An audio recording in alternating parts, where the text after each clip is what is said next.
बेटी माँ की अक्कासी होती है, आप सब जानते ही हैं। आज की ये वीडियो मेरी तमाम माँओं के लिए है। मैं आप लोगों के साथ कुछ अपना एक्सपीरियंस शेयर करूँगी, कुछ बातें भी करेंगे और आपके साथ दिलों का हालो अहवाल भी सुनेंगे और माँओं के लिए जो क्या-क्या चीज़ें मैं समझती हूँ अपने लाइफ़ के तजुर्बे के मुताबिक क्या होनी चाहिए, वो भी आप लोगों के साथ आज मैं शेयर करूँगी। अस्सलामुअलैकुम, welcome back to my YouTube channel and welcome back to another video. आज का व्लॉग मेरा स्टार्ट हो रहा है सुबह नाश्ते से और मैंने अपने हस्बैंड के लिए नाश्ता बनाया था। नाश्ते में मैंने बनाए थे पराठा और अंडा और चने जो हैं वो हस्बैंड मेरे बाहर से ले आए थे, क्योंकि आपको पता है कि हम लोग लाहौर में रहते हैं और लाहौर में चने जो हैं वो बहुत ज़्यादा अच्छे मिलते हैं बाज़ार से।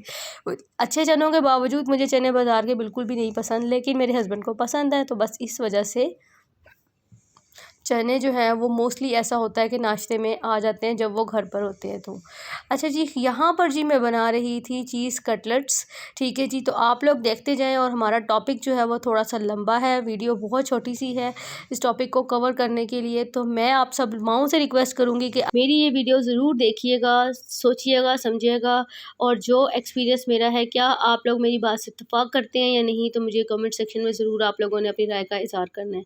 अच्छा जी, तो बात का स्टार्ट हम लोग ले लेते हैं माँओं से। माँओं से पहले जी एक लड़की होती है जिसकी होती है शादी। जब वो शादी होकर ससुराल जाती है तो ससुराल में आपका मुकाबला होता है जी। सबसे पहले तो आपकी नंदें होती हैं, वहाँ पर देवरानियाँ होती हैं, जेठानियाँ होती हैं। सबका मिज़ाज अलग-अलग होता है, ठीक है? कोई पॉज़िटिव माइंड की होती है और कोई नेगेटिव माइंड की होती है। अब यहाँ पर क्या होता है कि जब लड़की आती है अपने मैके से, इसमें उसकी माँ का जो किरदार है सबसे ज़्यादा अहम होता है, ठीक है? किरदार किस तरह से अहम होता है कि जी देखिए, जब आप शादी होकर नए-नए ससुराल में आए हैं ना, तो आपको एडजस्ट करने में बहुत मसला होता है।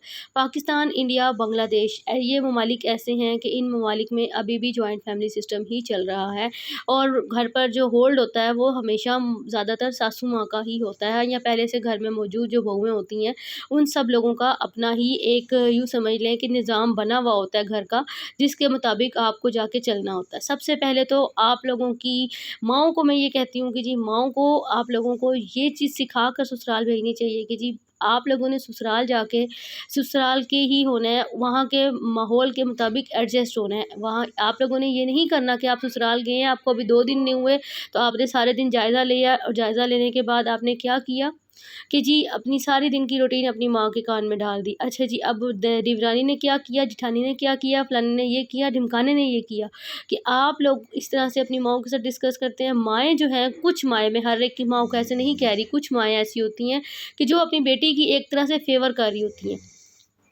फ़ेवर में उनको क्या कहती हैं कि जी तुमने ऐसे कर देना था, तुमने वैसे कर देना था। इन केस अगर बेटी ये कहती है कि जी मेरी जेठानी ने आज मुझे ये कह दिया, तो माएँ जो हैं उनको पंप कर देती हैं कि जी ऐसे नहीं ऐसे। कुछ माएँ ऐसी होती हैं कि वो कहती हैं कि नहीं बेटा, अगर कह दिया तो कोई बात नहीं, कोई ऐसा मसला नहीं है, कोई बात है, 100 बात घरों में हो जाती है। आप लोगों ने इतनी दिल पे लेने वाली जो बात है वो कोई ऐसी बात नहीं है, तो आप दिल पे मत लो, कोई बात नहीं, ठीक है? अच्छा, अब मैं आपको बताती हूँ कि जब आप ससुराल में रहते हैं, बहुत सारी नेगेटिव चीज़ों को, बहुत सारी पॉज़िटिव चीज़ों को आप सामना कर रहे होते हैं, ठीक है? मैंने भी किया और हर लड़की जॉइंट फैमिली सिस्टम में जाकर जो है वो स्टार्ट में करती ही है। अच्छा, अब बीइंग अ मदर, जब आपकी बच्चियाँ हो जाती हैं या बेटा या बेटी या जो भी हो जाता है, बच्चे जब बहुत छोटे होते हैं ना, तो अक्सर लेडीज़ को मैंने देखा है, मेरी अपनी आँखों का देखा हुआ और एक्सपीरियंस है जो मैं आप लोगों के साथ शेयर कर रही हूँ और मैं कहती हूँ कि ये चीज़ नहीं होनी चाहिए। अच्छा, अब जब बच्चियों को अगर माएँ बिगाड़ रही हैं ना, अगर लड़की ससुराल जाकर बिगड़ी हुई है ना, इसका पीछा ये नहीं है कि माँ ने अभी भी बिगाड़ा है, ऐसा नहीं है। माँ ने बचपन से ही उसको ये चीज़ शामिल कर दी है उसके खून में, जिसने उसको बिगाड़ दिया है। उसके दिमाग में वो चीज़ें बचपन से बैठी हुई हैं, तो वो अब ससुराल जाकर कैसे ठीक होगी? फॉर एग्ज़ाम्पल मैं आपको बताती हूँ, अब अपनी जो माँओं की जो फ्रस्ट्रेशन होती है ना, देवरानी-जेठानियों से रिलेटेड या नंदों से रिलेटेड जो चीज़ें, बाज़-औक़ात ऐसा होता है कि हस्बैंड्स अलाउ नहीं करते कि आप किसी के साथ बोलें चालें या बदतमीज़ी करें। बहुत सारी ऐसी चीज़ें होती हैं जो आप को अपने अंदर एब्ज़ॉर्ब करनी पड़ती हैं, अपने अंदर रखनी पड़ती हैं। अगर किसी ने कुछ कह भी दिया, आपको बुरा लगा, तो भी आपको ससुराल में खामोश रहना पड़ता है। अच्छा, माएँ क्या करती हैं कि जैसे ही बच्चे हुए ना 2 साल के, 2.5 साल के, तो क्या होती है, 3 साल के आप कर लें कि बच्चों को समझ आने लग पड़ती है। तो माएँ क्या करती हैं, माएँ अपनी बच्चियों से कहना शुरू कर देती हैं, अच्छा दादी ने डाँट दिया, तो डाँट दिया, या फूफो ने डाँट दिया, या चाची ने डाँट दिया, या ताई ने डाँट दिया। तो माएँ क्या करती हैं, वो आगे से कहती हैं कि बजाय इसके कि वो बच्ची से पूछें कि क्यों डांटा या क्या, तो वो आगे से कहती अच्छा तुम्हें दादी ने या फलाने रिश्तेदार ने ये कह दिया तो तुमने आगे से उसको ये कहना था। देखें, जब आप अपनी बेटी को या बच्चे को, बेटी हो या बेटा हो, जब आप अपने बचपन से ही उसको ये चीज़ कह देंगे ना, सिखा देंगे ना कि उसने आगे से जवाब देना है, तो ये क्या चीज़ है, ये एक उसकी यूँ समझ लें कि उसकी बेस स्टार्ट हो गई है कि उसको जवाब देना तो आपने खुद सिखा दिया ना, ठीक है। तो उसने उसको जवाब देना आ गया। अब क्या होता है कि माएँ अपनी फ्रस्ट्रेशन के चक्कर में बच्चों को बिगाड़ती चली जाती हैं।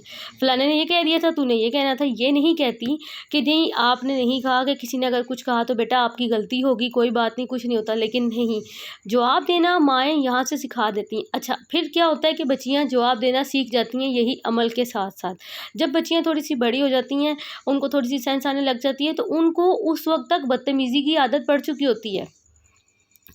उनको ये आदत जो है वो पड़ गई है, और वो किसने डाली है? वो माँ ने खुद डाली है। किस तरह से डाली है, जो मैंने आप लोगों को बताया है। आप लोग अपने आस-पास देखिएगा, इस तरह के बहुत सारे लोग आप लोगों को मिल जाएँगे जो इस तरह से करते हैं।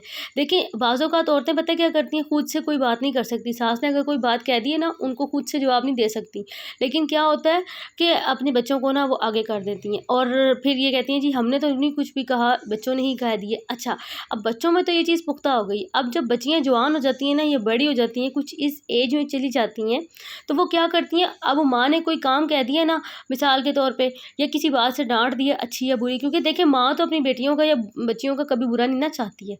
तो माँ ने अगर कभी डाँट दिया या कुछ बुरा कह दिया ना, तो आगे से बच्चियों ने ज़ुबान दराज़ी करनी होती है माँ के साथ भी, क्योंकि उन्होंने बचपन से माँ से ही सीखा है ज़ुबान दराज़ी करना, तो वो अपनी माँ पे ही सबसे पहले इम्प्लीमेंट करती हैं। ससुराल जाके तो उन्होंने इम्प्लीमेंट करना है जो करना है, लेकिन सबसे पहले इम्प्लीमेंट करती हैं वो अपनी माँ पे, अपनी बाप पे, अपने बहन-भाइयों के साथ। क्योंकि बचपन से ही उनको बदतमीज़ी की आदत पड़ गई है, उनको जवाब देने की आदत पड़ गई है। आप शायद इसको ये समझें कि ये बदतमीज़ी के ज़ुमरे में नहीं आता, लेकिन अगर कोई बड़ा आपको डाँट रहा है या कह रहा है, तो आपकी माँ का फ़र्ज़ बनता है कि वो आपको इस चीज़ के लिए करे। जैसे अब मैं आपको बताती हूँ, मैं अपने बचपन का एक वाक़या आप लोगों के साथ शेयर करती हूँ। ऐसा हुआ कि आपको पता है कि जॉइंट फैमिली सिस्टम हर जगह पर होता है। हमारी अम्मियाँ जो थी ना, हैं, वो क्या होता था कि बचपन में अगर किसी ने हमें डाँटा था ना, तो हमारी अम्मी ने ये नहीं कहना कि तुम लोगों ने आगे से उनको ये कहना था। अम्मी ने पूरी तहकीक करती थी, पूछती थी कि क्या हुआ है, क्यों डाँटा है।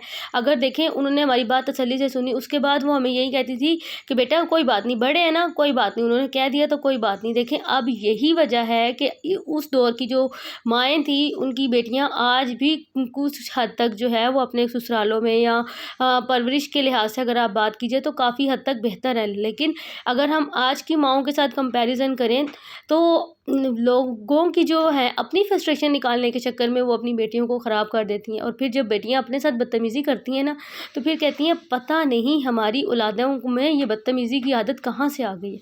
भई कहाँ से आनी है? ये वही बीज है ना जो आपने बोया है। आपने किसी के लिए बोया था, अब काटने का वक़्त तो आ गया ना, आपने भी तो काट के ही जाना है ना। अब ये सारा वक़्त जो बीज आपने बोया है वो आप काटेंगे ही। वो कैसे काटेंगे? वो ऐसे ही काटेंगे ना, डेफ़िनेट बात है, जो आपने किसी के खिलाफ़ सिखाया है।